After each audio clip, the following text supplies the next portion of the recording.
Baik, Assalamualaikum warahmatullahi wabarakatuh. Semoga kita dalam keadaan sehat ya teman-teman. Nah, pada kesempatan kali ini kita akan menjelaskan mengenai tugas dari mata kuliah pengauditan. Sebelumnya nih, ada pepatah tak kenal maka tak sayang. Maka perkenalkan tim kita dari kelompok 6, 3E Akuntansi Manajemen Politeknik Negeri Malang. Nah, untuk anggota yang pertama ini ada Albert Riko Irisa, kemudian ada Almira Zerina, Awanda Rahmadea, saya sendiri Muhammad Rafi Azaki, dan yang terakhir yaitu Niken Rohma. Nah, kesempatan kali ini kita akan menjelaskan mengenai PT Jakva Konves Indonesia Tbk. Nah, PT Jakva Konves Indonesia Tbk ini merupakan salah satu perusahaan agri-food terbesar dan terkemuka di Indonesia atau di tanah air kita. Perusahaan dengan penghasil protein hewani berkualitas dan terpercaya yang dengan setia melayani kebutuhan serta menjadi kebanggaan Indonesia sejak tahun 1975. Untuk topik bahasan atau bahan diskusi kali ini, yang pertama ada pemilik dan lokasi usaha, yang kedua ada produk atau jasa, yang ketiga ada risiko bisnis, yang keempat ada pasar dan persaingan, yang kelima sifat bisnis, yang keenam perbandingan neraca dan laba rugi, yang ketujuh perbandingan hasil keuangan, dan yang terakhir yaitu perbandingan elemen dalam laporan keuangan. Nah, untuk bahan diskusi yang pertama nih, ada pemilik dan lokasi usaha. Untuk pemilik sendiri dari PT Jakva, yaitu Handoyo Santoso, sedangkan lokasi usaha dari PT Jakva ini sendiri berada di Wisma Milenia, lantai 7, Jalan MT Haryono, Kaplik 16, Jakarta, dengan kode pos 12810. Nah, kemudian ada produk dan jasa. Ini produk atau jasa yang ditawarkan oleh PT Jakva. Nah, untuk produknya sendiri itu yang pertama ada olahan susu dengan merek Greenfield dan Real Good. Kemudian ada usaha ayam potong, pakan ayam, udang, dan daging sapi. Kemudian yang ketiga ada makanan cepat saji dengan merek So Good yang biasanya itu kita temukan di swalayan-swalayan yang biasanya itu makan cepat saji berupa nugget, sosis, atau mungkin segala olahan daging ayam serta sapi. Kemudian yang keempat ada obat dan vaksin hewan. Sedangkan jasa yang ditawarkan itu yang pertama ada jasa rumah jagal, kemudian yang kedua ada jasa transportasi dan pengangkutan, ketiga jasa investasi, dan yang terakhir ada jasa perdagangan. Selanjutnya kita akan membahas mengenai resiko bisnis. Nah, dalam sebuah perusahaan tentu pasti ada resiko ketika kita menjalankan sebuah perusahaan atau bisnis, nah baik itu kecil maupun besar. Nah, sebagai perusahaan yang tentunya besar, PT Java ini sendiri memiliki beberapa resiko bisnis yang mereka alami. Nah, yang pertama itu ada wabah penyakit, di mana pertumbuhan permintaan pasar akan daging unggas yang tinggi dan pengembangan industri perunggasan Indonesia di daerah-daerah dengan tingkat kebaratan yang tinggi menyebabkan adanya ancaman penyebaran penyakit. Hal ini terutama disebabkan oleh perpindahan dan perdagangan unggas hidup yang belum diatur dengan baik. Penyebaran virus penyakit endemik seperti varian influenza, Newcastle, tisu, dan infeksi bronkitis akan mudah terjadi dan menjadi salah satu ancaman bagi kinerja usaha perusahaan. Kemudian ada risiko bisnis yang kedua, yaitu ketersediaan dan fluktuasi harga bahan baku. Jagung dan kedelai merupakan bahan baku utama bagi divisi pakan ternak. Oleh karena itu, ketersediaan jagung dan kedelai dengan kualitas baik menjadi sangat penting bagi perseroan. Perseroan juga harus mengantisipasi fluktuasi harga bahan-bahan tersebut. Terlebih lagi karena harga bahan-bahan baku tersebut menjadi digolongkan sebagai komoditi internasional. Oleh sebab itu, harga yang ditetapkan mengikuti harga pasar komoditi global. Tak hanya itu, ketersediaan dan harga bahan baku tersebut memiliki ketergantungan pada faktor cuaca, hama penyakit, tingkat produksi, tingkat konsumsi dunia atas produk komoditi, pergerakan tingkat penawaran dan permintaan, serta harga komoditi lain seperti minyak bumi. Nah, untuk resiko bisnis selanjutnya akan dibahas oleh rekan saya.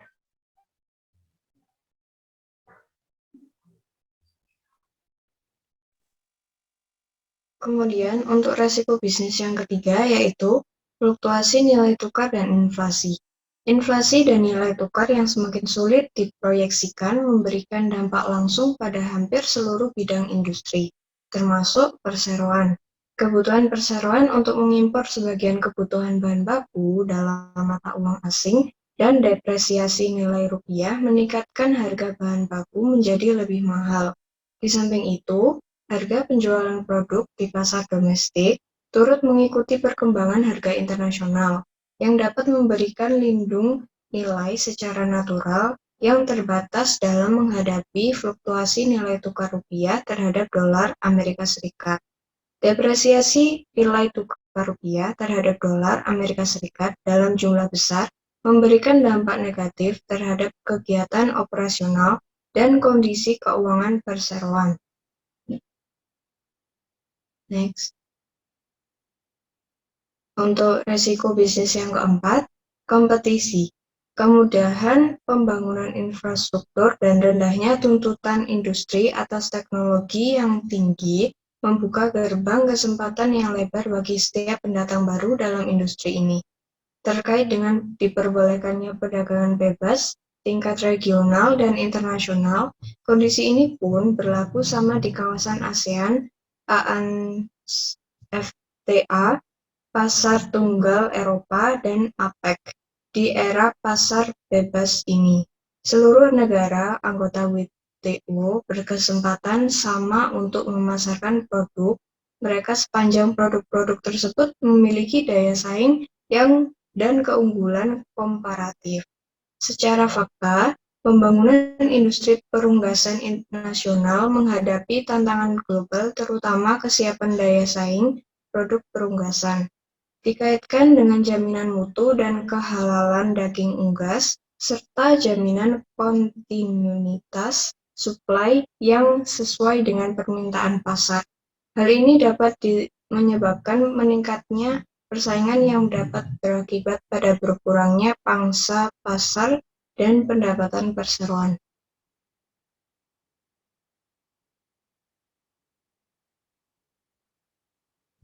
Pasar dan persaingan. Tahun ini, Java menduduki pangsa pasar terbesar kedua untuk pakan ternak dan DOC atau Day Old Chicken. PT Java Compete Indonesia Tbk selalu mengalahkan pasar dan kompetitor lainnya, yaitu PT Caroen Pokpan Indonesia Tbk, PT Malindo Feedmill Tbk, maupun PT Sierra Produce Tbk.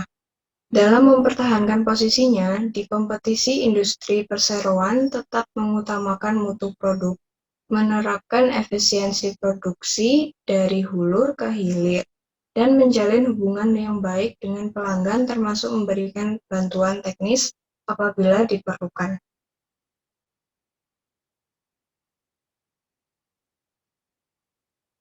Sifat bisnis.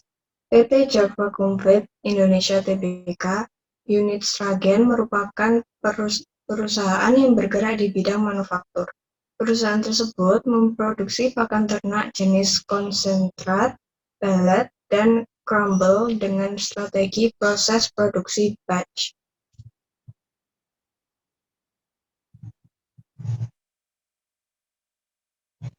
Kemudian kita membahas analisis kinerja faktor yang berkaitan dengan kondisi keuangan dan profitabilitas entitas.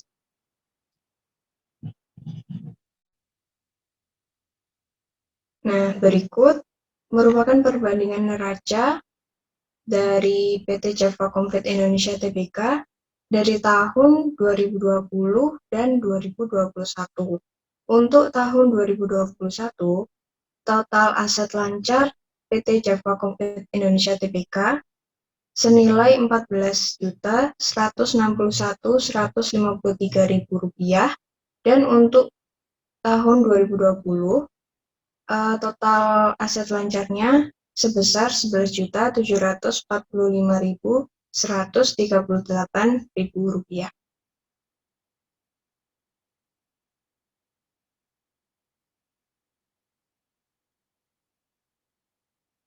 Kemudian, untuk total aset tidak lancar dari PT Java Compete Indonesia Tbk senilai Rp14.428.503 itu untuk tahun 2021, dan untuk tahun 2020-nya total aset tidak lancarnya senilai Rp4.206.622.000.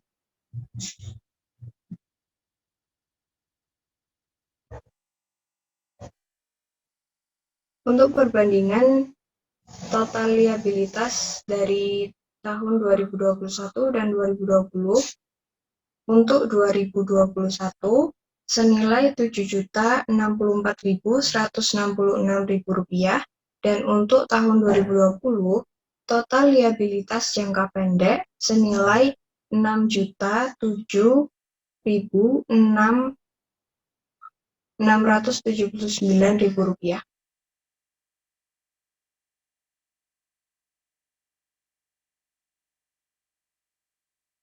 Dan untuk total liabilitas jangka panjangnya, di sini langsung saya jelaskan di total liabilitasnya. Untuk tahun 2021 sebesar Rp15.486.946.000 dan untuk tahun 2020 total liabilitas Rp14.539.790.000.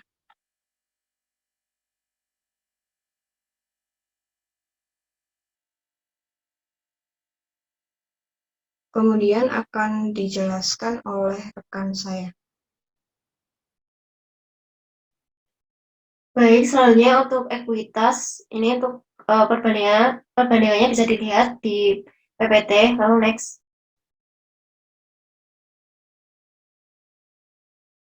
Lalu untuk total liabilitas dan ekuitasnya untuk tahun 2021 yaitu sebesar Rp28.589.656. Lalu untuk tahun 2020 Rp25.951.760. Next. Nah, berikut untuk kesimpulan dari perbandingan laporan bersih keuangan dari PT Java Confit Indonesia untuk aset terlancar yaitu memiliki selisih Rp2.416.015.000. Hal ini berarti dari tahun 2020 ke 2021 aset terlancar PT Java mengalami kenaikan. Lalu untuk aset tetap yaitu memiliki selisih Rp221.881. Untuk aset tetap juga mengalami kenaikan. Lalu untuk liabilitas jangka pendek juga mengalami kenaikan yaitu sebesar Rp1.056.487. Untuk liabilitas jangka panjang yaitu mengalami kenaikan sebesar Rp109.331. Untuk ekuitas juga sama memiliki kenaikan yaitu Rp1.690.740. Next.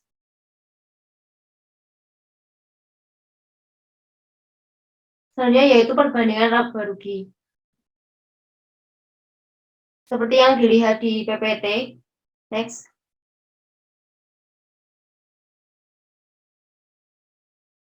Untuk total dari laba berjalan sebelum efek penyesuaian laba yang digabung, yaitu untuk tahun 2021 sebesar Rp2.130.896. Lalu untuk 2020 Rp1.202.376. Lalu untuk totalnya tahun 2021 yaitu Rp2.130.896. Lalu untuk tahun 2020 Rp1.002.376. Next. Lalu untuk dari total penghasilan komprehensif yaitu Rp2.196 tahun 2021, mohon maaf, sebesar Rp2.196.458. Lalu untuk tahun 2020 sebesar Rp822.833. Lalu untuk laba per sahamnya tahun 2021 sebesar 174 dan 2020 sebesar 79.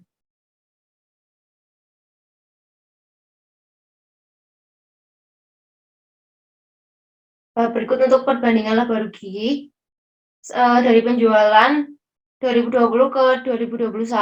2021 sebesar Rp44.878.300. Lalu untuk tahun 2020 Rp36.964.948. Untuk beban pokok penjualannya tahun 2021 sebesar Rp36.858.209. Untuk 2020 29.535.739. Lalu untuk total dari, mohon maaf, untuk perbandingan laba tahun berjalan, yaitu untuk 2021 2.130.896, lalu untuk tahun 2020 1.221.904. Next.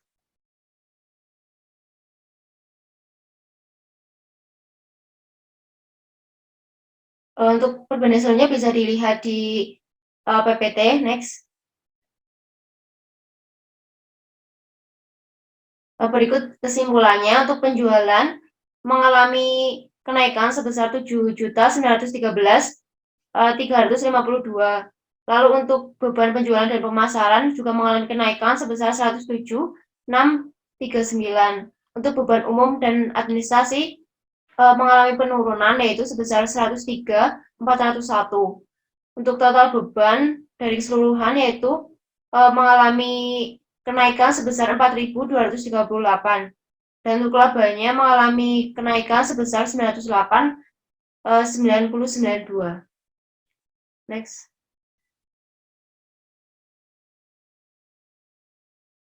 Selanjutnya akan dijelaskan oleh rekan saya.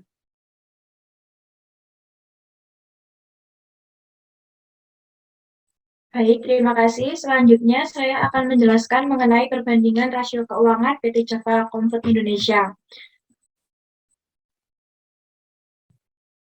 Nah, untuk yang pertama yaitu ada net profit margin atau NPM. Sebelumnya kita membahas terlebih dahulu apa itu net profit margin. Nah, net profit margin adalah sebuah rasio yang digunakan perusahaan untuk membandingkan keuntungan dengan total seluruh uang yang dihasilkan perusahaan.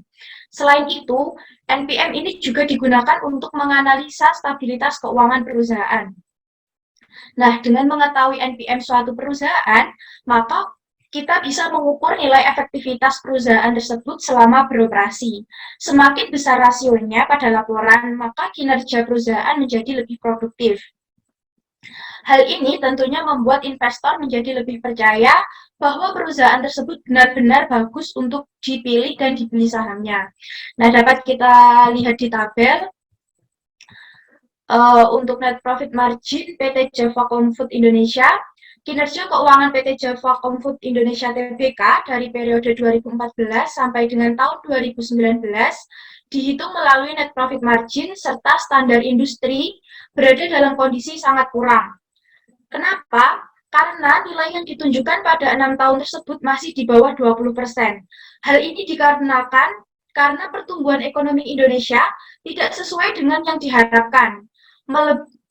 Melambatnya pertumbuhan ekonomi global serta menguatnya nilai tukar dolar Amerika Serikat terhadap rupiah sangat berpengaruh untuk pertumbuhan ekonomi Indonesia dan mengakibatkan menurunnya daya beli masyarakat. Return on assets merupakan pengukuran kemampuan perusahaan secara keseluruhan dalam menghasilkan keuntungan dengan jumlah aktiva yang tersedia di dalam perusahaan. Semakin tinggi rasio, semakin baik keadaan perusahaan. Next.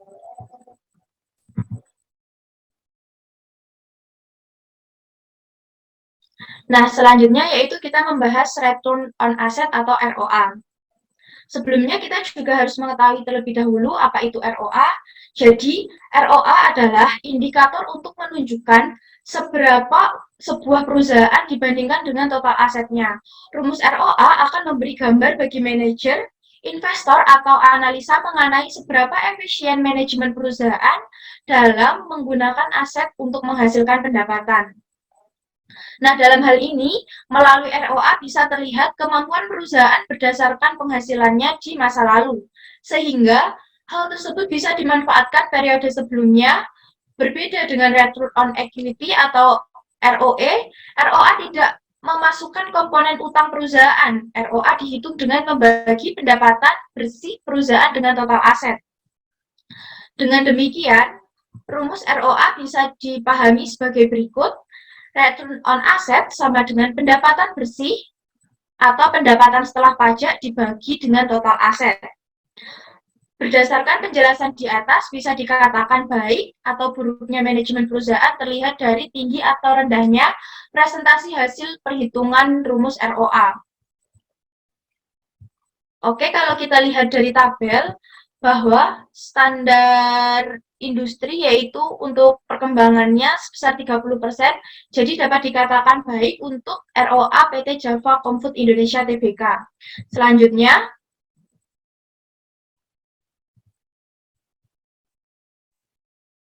next.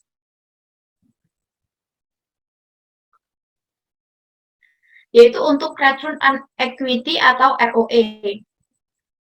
Nah, apa sih ROE itu sendiri? Tadi sudah dibahas sedikit di ROA bahwa ROE adalah matriks guna membandingkan jumlah pendapatan bersih atau net income perusahaan dan jumlah total modal investor atau pemilik di dalamnya. Sementara itu, di dunia saham, pengertian ROE adalah jumlah pendapatan bisnis bersih per dana investor yang masuk. Jadi ROE atau Return on Equity adalah salah satu unsur penting demi mengetahui sejauh mana suatu bisnis mampu mengelola permodalan dari para investornya. Apabila perhitungan ROE-nya makin besar, maka reputasi perusahaan pun meningkat di mata pelaku pasar modal. Kenapa? Sebab usaha tersebut terbukti mampu memanfaatkan bantuan modal dengan sebaik-baiknya. Kita akan belajar rumus ROE. Jadi rumus ROE yaitu laba bersih dibagi dengan ekuitas pemegang saham. Nah, dilihat dari tabel, nilai ROE perusahaan untuk tahun 2014 bernilai 7,27%, yang berarti setiap modal yang ditanamkan sebesar Rp100. Kemudian pemilik atau investor akan mendapatkan keuntungan sebesar 7,27% pada tahun 2015 dan tahun 2016. Nilai ROE perusahaan mengalami kenaikan masing-masing sebesar 18,01%. Dan yang tertinggi yaitu 169,93%.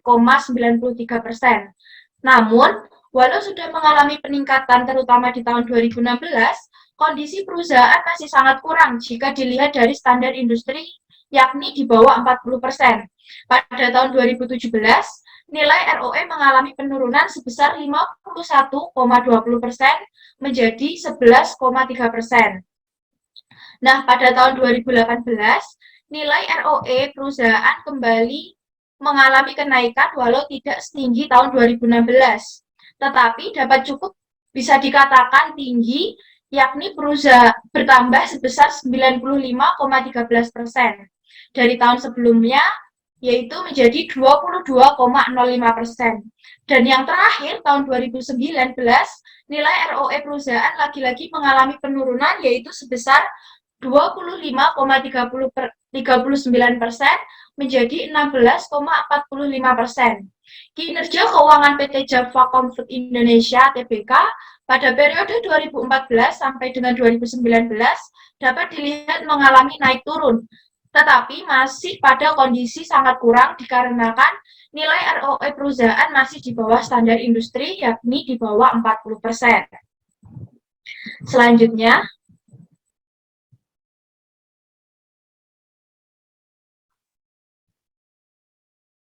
kita akan membahas current ratio atau CR.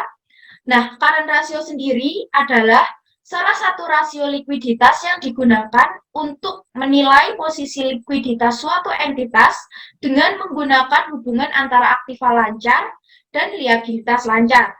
Dengan kata lain, ini adalah alat yang digunakan untuk menilai apakah aset lancar dapat melunasi kewajiban lancar atau tidak.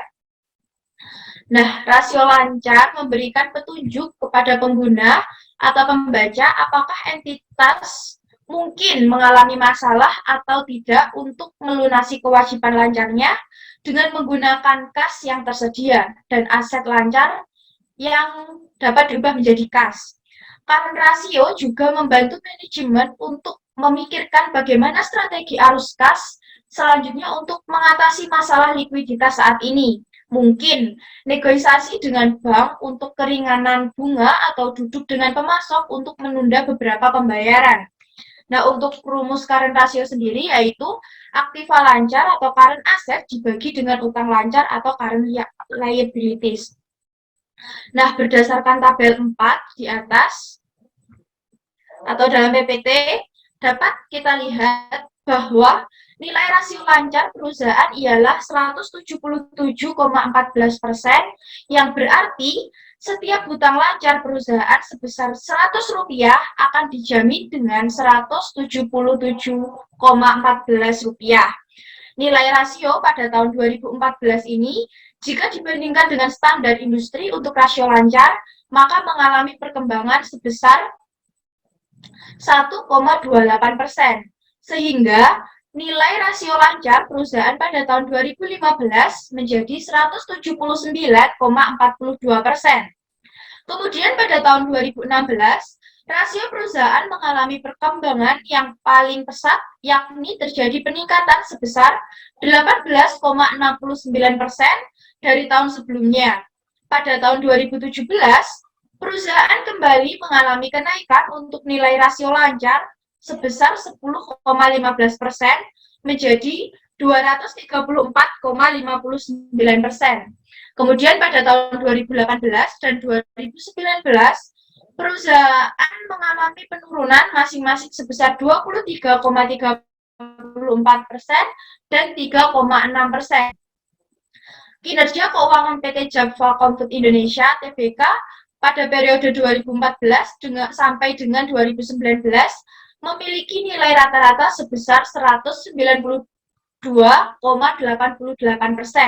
yang berarti dalam kondisi cukup baik.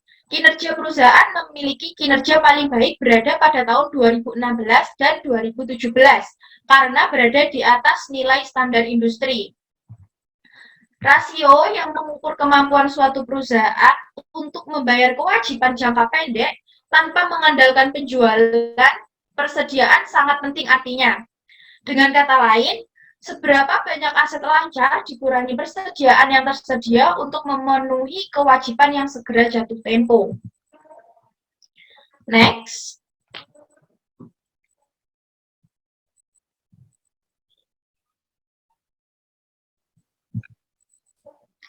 Kemudian kita akan membahas mengenai quick ratio. Apa sih quick ratio itu?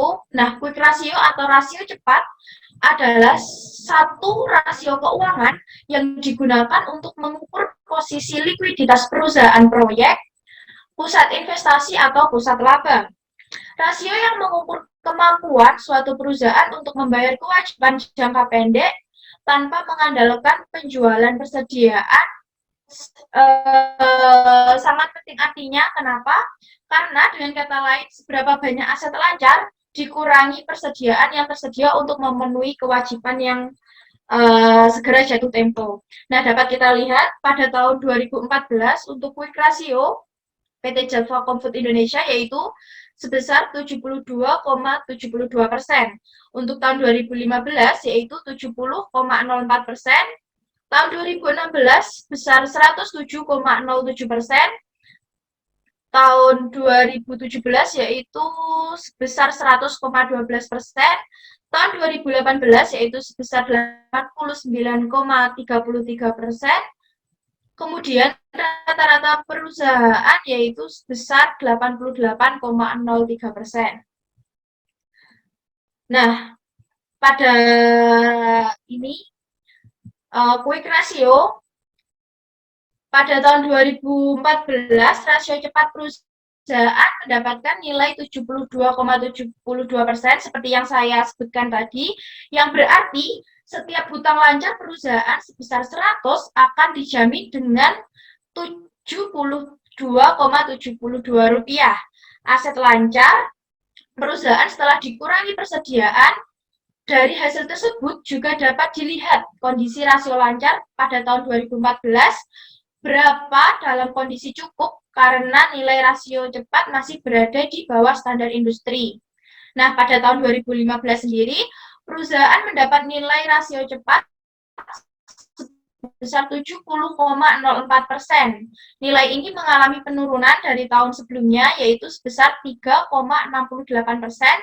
Kemudian pada tahun 2016 terjadi perkembangan yang cukup, yakni terjadi perkembangan sebesar 52,86% menjadi 107,07%. Hal ini dikarenakan terjadi peningkatan yang pesat pada aset lancar perusahaan pada tahun 2017. Nah, nilai rasio sendiri mengalami penurunan pada rasio cepat, masing-masing mengalami penurunan sebesar 10,77% dan 0,5%. Kinerja keuangan PT Java Comfood Indonesia Tbk periode 2014 sampai dengan 2019 memiliki nilai rata-rata perusahaan sebesar 88,03%. Dengan nilai ini, perusahaan masuk dalam kategori cukup. Jika bisa ditingkatkan lagi, maka mungkin perusahaan akan bisa masuk kategori baik maupun sangat baik. Oke, selanjutnya akan dilanjutkan oleh teman saya.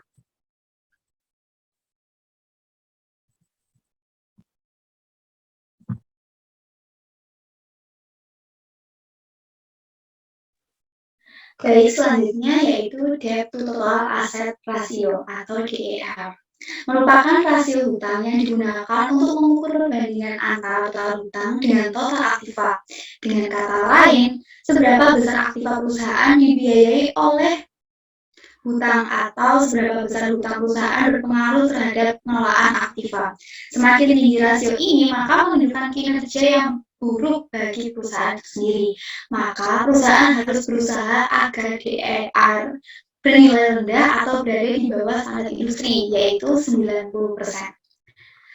Berdasarkan tabel ke-6 yang sudah terlihat di layar, yaitu di tahun 2014 nilai DAR adalah 66,37%, di mana berarti total aktiva sebesar Rp100 dapat menutup Rp66,37 utang perusahaan. Berdasarkan nilai ini, maka dapat dikatakan kondisi perusahaan dinilai kurang baik karena perusahaan dibiayai dengan hutang melebihi rata-rata industri. Pada tahun 2015, nilai DAR perusahaan mengalami penurunan menjadi 64,39%. Pada tahun 2016, nilai DAR kembali mengalami penurunan yang sangat drastis sebesar 64,37%. Pada tahun 2016, nilai DAR kembali mengalami penurunan yakni sebesar 20,31% menjadi 51,31%. Hal ini termasuk bagus karena semakin rendah nilai DAR, maka semakin baik perusahaan tersebut dapat membiayai hutang. Tahun 2017 dan tahun 2018, nilai DAR perusahaan kembali mengalami kenaikan masing-masing sebesar 4,36% dan 3,94%. Untuk menjadi 54,54%, maka kinerja perusahaan dari PT Java Comfood Indonesia Tbk periode tahun 2014 sampai 2019 memiliki rata-rata 57,64%.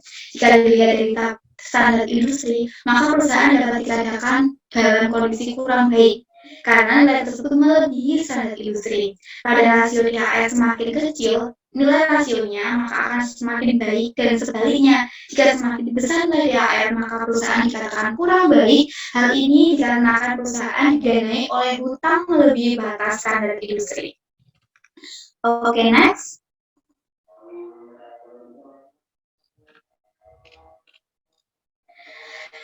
Selanjutnya yaitu Debt of Equity Ratio atau DER adalah sebuah rasio keuangan yang membandingkan jumlah hutang dengan ekuitas. Ekuitas dan jumlah hutang yang digunakan untuk operasional perusahaan harus pada dalam jumlah yang proporsional. Kita lihat di tabel 7, di tahun 2014 memiliki nilai DER yaitu sebesar 197,36%. Yang berarti ekuitas sebesar Rp100.000 didanai dengan Rp197,36 utang perusahaan. Tahun 2014 memiliki nilai DER terbesar. Nilai standar industri untuk DER adalah sebesar 90%. Ini artinya tabel tersebut atau tabel yang kita lihat di atas yang tertera di layar ini dapat dikatakan kurang baik. Pada tahun 2015 dan 2016, nilai DER mengalami penurunan masing-masing sebesar 8,36% dan 41,73%. Pada tahun 2017, nilai DER menunjukkan nilai sebesar 115,28%. Tahun 2018, nilai DER perusahaan juga kembali mengalami penurunan dan kenaikan sebesar 8,19% 89% dan 125,53%. Pada tahun 2019, nilai DR mengalami penurunan menjadi 119,99%. Kinerja keuangan PT Java Konfit Tbk pada tahun 2014 sampai 2019 mengalami rata-rata perusahaan untuk DR sebesar 140,73%. Hal ini dapat dikatakan bahwa perusahaan tersebut mengalami kurang baik karena nilainya berada pada di atas standar industri, yaitu 90%. Oke, next. Metode to equity ratio menurut Altman Z-score. Altman Z-score adalah sebuah metode, yaitu 3 metode prediksi keberangkutan. Metode prediksi kebangkrutan yang akan digunakan dalam penelitian ini yaitu menggunakan metode Altman Z-score yang telah dilengkapi dengan titik cut-off untuk menentukan klasifikasi kebangkrutan. Menurut tabel 8 pada tingkat kebangkrutan PT Java Konfit Indonesia Tbk yang diukur menggunakan metode Altman Z-score pada tahun 2014 adalah 2,74, termasuk kategori gray area atau daerah kelabu. Hal ini dikarenakan nilai variabel masih kurang maksimal untuk mencapai tahap kategori tidak bangkrut atau sehat. Pada tahun 2015, nilai Z-score kembali berada dalam kondisi gray area. Ini dikatakan nilai Z-score tahun 2015 mengalami penurunan sebesar 9,77% dari tahun sebelumnya menjadi 2,47%. Pada tahun 2016, terjadi peningkatan pada nilai Z-score sebesar 44,73% menjadi 3,58. Dengan nilai Z-score tersebut, maka perusahaan berada dalam kondisi yang tidak bangkrut dan sehat. Hal ini karena Z-score berada di atas 2,99 sehingga dikategorikan sebagai tidak bangkrut. Ini disebabkan karena nilai laba di tahun 2016 terjadi peningkatan dari tahun sebelumnya. Pada tahun 2017, nilai Z-score adalah 3,14. Walau terjadi penurunan 12,10%, tetapi nilai Z-score masih berada di kategori tidak bangkrut. Penurunan ini terjadi karena adanya penurunan saldo laba serta harta saham yang juga mengalami penurunan sebesar 1.300. Untuk tahun 2018, nilai Z-score yaitu 3,17. Hal ini mengalami kenaikan, maka dari itu nilai perusahaan mengalami peningkatan dengan harga saham akan ditutup dengan harga 2.150. Dengan nilai tersebut, maka perusahaan berada pada kategori tidak bangkrut. Pada tahun 2019, nilai Z-score adalah 3,22. Faktor penyebab nilai Z-score ini terletak pada variabel T4, yakni nilai pasar ekuitas di mana harga saham kembali merosot, yaitu Rp1.535. Meski begitu, kondisi perusahaan dinilai dari metode Z-score masih berada di kondisi 3. Ini pada periode 2014 hingga 2019 mengalami kenaikan yaitu 3,15. Berdasarkan kenaikan nilai Z-score pada tahun 2018 ini diteliti dikarenakan adanya nilai atau variabel market value of equity to book value of debt memiliki rasio atau nilai yang tinggi yaitu 1,96 dibandingkan di tahun yang lain. Oke, next.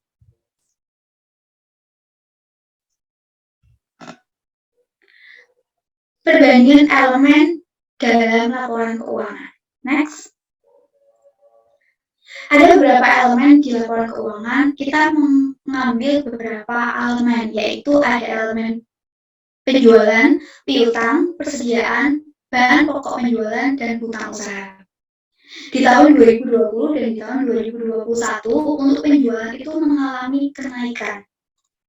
Kenaikan yaitu 9,7%. Penjualan terdiri dari penjualan lokal dan penjualan ekspor, di mana penjualan lokal sebesar 99% dan sisanya penjualan ekspor. Kali itu untuk penjualan ekspor hanya 1%. Dan selisih dari 2020 ke 2021 yaitu sebesar 7.913.352 dalam jutaan rupiah. Untuk piutang pun mengalami kenaikan sebesar 11%, di mana selisihnya di tahun 2021 dibandingkan di tahun 2020 mengalami kenaikan sebesar 454.851 dalam jutaan rupiah. Begitupun persediaan mengalami kenaikan yaitu sebesar 15% dengan nominal di tahun 2021 ke 2020 yaitu selisih 2.042.686 dalam jutaan rupiah. Dan beban pokok penjualan juga mengalami kenaikan sebesar 11% dengan selisih di tahun 2021 dibandingkan 2020 yaitu 7.322.470 dalam jutaan rupiah. Dan yang terakhir yaitu hutang usaha mengalami kenaikan sebesar 7% kita bandingkan di tahun 2021 dengan 2020 yaitu dengan selisih 126.476 dalam jutaan rupiah. Oke, next.